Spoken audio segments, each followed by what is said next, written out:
What are the rules and regulations surrounding the installation of security cameras or ring doorbells, etc. around your unit? So this answer will be quite different if you're in an apartment versus a townhouse.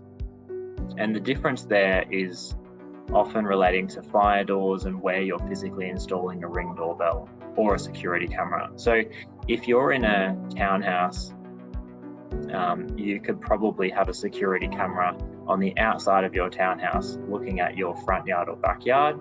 The ruling on that would be based on the visual change to the building. So the committee would usually want to have an approval process to know who's got what cameras, where they're being installed and what they're looking at. That would be something that's more straightforward in a townhouse complex.